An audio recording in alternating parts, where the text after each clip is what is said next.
Settle in, because today we're plunging headfirst into the swirling currents of fantasy television. Yeah, it's quite a moment for the genre. We've seen it just explode, haven't we? Yeah. From like the monumental success of Game of Thrones to Amazon pouring massive resources into its own epics.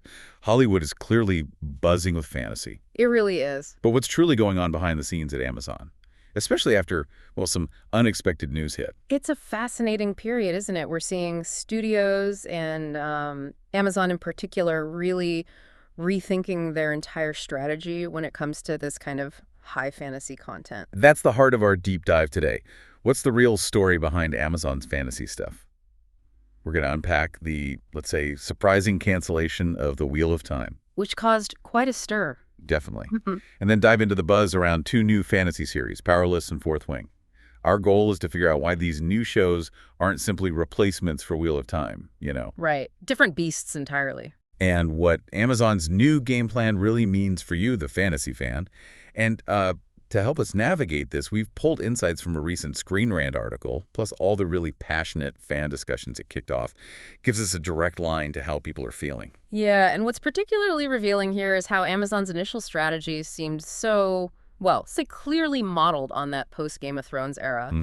Aiming for those huge, sprawling, high-stakes stories. The Wheel of Time, I mean, given Robert Jordan's massive book series, it was perfectly chosen for that kind of ambition. Absolutely. But now, well, that ambition seems to be taking a very different turn. Okay, so if The Wheel of Time was meant to be Amazon's big answer to Game of Thrones, what exactly happened? Let's zoom in on that unexpected cancellation. Yeah. It came as a real shock to many, right? Especially since season 3 was getting nearly unanimous critical and fan acclaim. That's precisely what made the news so jarring. Yeah. Amazon cited budget and viewership as the main reasons. Even with the good reviews. Even with that strong critical reception for season 3. It just underscores the immense scale they were chasing with Wheel of Time. They picked a series deliberately sprawling and high stakes enough to, rival Game of Thrones. Yeah. The investment was just colossal. It certainly sounds like it was. But Amazon isn't just like throwing in the towel on fantasy altogether. Not at all. They've got two new massive book adaptations in active development. So first up, there's Powerless by Lauren Roberts, a recently announced trilogy that apparently mixes elements of high fantasy, romance, and dystopian themes. It centers on a sort of Hunger Games-like event called the Purging Trials. And the plot involves a thief protagonist who gets swept into competing after saving a prince. Sounds intriguing. Yeah, it does. And then the other big one is Fourth Wing by Rebecca Yarros. This one has become like one of the most popular modern fantasy novels. Huge buzz around that one. Absolutely huge. Released in 2023, sequels Iron Flame and Onyx Storm are already out, part of the whole Empyrean series. And the premise is pretty captivating. Violet Sorrengail, daughter of a powerful general, finds herself thrust into Bashiath War College. The goal, become a dragon rider. It's been in development since 2023, though updates have been fairly thin on the ground. Okay, so we've got these new titles coming, Powerless, Fourth Wing. Yeah. But what is it about them that makes them fundamentally different from, say, The Wheel of Time? This feels like a really crucial distinction, doesn't it? It absolutely is. The core difference is genre. Powerless and Fourth Wing clearly fall under what's often called the romance fantasy subgenre, and also YA fantasy young adult. Aimed at teens, maybe, but hugely popular across all age groups now. Okay, so how does that compare to The Wheel of Time? Well, The Wheel of Time, drawing from Robert Jordan's, late 20th century books, is much more traditional high fantasy. It shares a lot of the same appeal as Tolkien's Lord of the Rings, that kind of epic scope. Gotcha. Classic epic fantasy.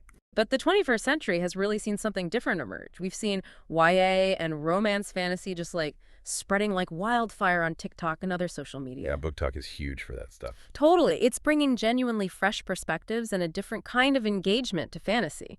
So Amazon isn't just tapping into a different kind of fantasy. They're reaching into different, very active, often younger online fan communities. This shift for Amazon feels, well, it feels bigger than just one studio's decision. Is this part of a larger trend maybe across Hollywood? Yeah. And if it is, what's driving it? I think it's definitely a broader strategic reevaluation, yeah. You have to remember the context. The 2023 WGA and SAG-AFTRA strikes. The strikes had a big impact. Coupled with several big-budget fantasy adaptations that, frankly, underperformed, it's making studios hesitate before spending, big bucks on more shows like The Wheel of Time right now. So it's about risk. It's about risk assessment, absolutely. So Amazon's strategy here becomes quite clear, potentially. If Powerless or Fourth Wing manage to find success, especially by tapping into those very online, digitally native fan bases, it could actually make Hollywood more willing to invest in epic fantasy titles in the future. Maybe things like Malazan or the Stormlight Archive could get a look in down the line. So these Yaromantasy shows could almost act as a bridge back to bigger epic fantasy. Potentially. Kind of proving the market again, but from a different, maybe less initially expensive entry point. And it's really worth stressing, fantasy isn't dead at Amazon. Not by a long shot. The Rings of Power is still alive and well, with encouraging support from the studio. That's the key point. So it's not abandonment, it's adjustment, diversification, maybe. Okay, that's a fascinating way to look at it, like a strategic reset for the whole genre's big-budget future, almost. But let's bring it back to the fans. For you, listening, what does all of this mean for your viewing habits? The source material really highlights the raw emotion and the dilemma fans are grappling with. Oh, definitely. Many feel like they're being offered YA and romance fantasy instead of more Wheel of Time, and that sentiment is sparking a lot of frustration. The fan backlash is incredibly strong, you're right. There are petitions to save the Wheel of Time Season 4 that have already passed a major signature milestone. And what's particularly striking from reading those fan discussions is this widespread reluctance. People saying they won't invest any time or bother investing my time in any new Amazon series until it's actually completely finished. The Sheldon test, they're calling it. Some fans are calling it the Sheldon test, yeah. Referencing, waiting for the whole story before committing. It really shows a breakdown in trust. That phrase, the Sheldon test, it really captures the frustration, doesn't it? It's not just losing one show. It's like this fundamental question of trust between viewers and the platform now. Exactly. As fans, we invest so much time, so much emotion into these huge stories. So it's no wonder some fans actually went as far as canceling their Amazon subscriptions. Feeling like Amazon is, and I'm quoting here, run by morons who don't seem to understand how streaming works. Ouch. Yeah, the language gets pretty strong. Others feel Amazon just assumes fans of Wheel of Time are just all fantasy fans and they can turn out anything with dragons and will be happy, which, as many fans explicitly state, they are not interested in. They want the specific story they invested in. And look, it's important to acknowledge, too, that opinions on the Wheel of Time's quality itself are quite varied, as the comments really show. Sure. You had some calling Season 3 amazing and even better than Got Tea, while others felt the adaptation was an abomination or crap fanfic. Right. The adaptation debates were fierce. They were. But regardless of their specific view on the show's execution, the core frustration about cancellation and that issue of viewer trust remains a really dominant theme across the fan base. Absolutely. And this brings us right back to our main point.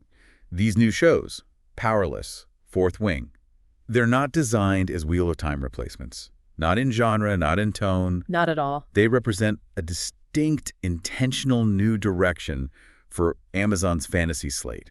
It really makes you consider, doesn't it, what these broader trends mean for how you engage with ongoing streaming series. It forces a reevaluation, I think. How much emotional energy, how much time are viewers willing to put into a series when its future feels so uncertain? So let's try and bring it all together. We've explored Amazon's strategic pivot in the fantasy landscape.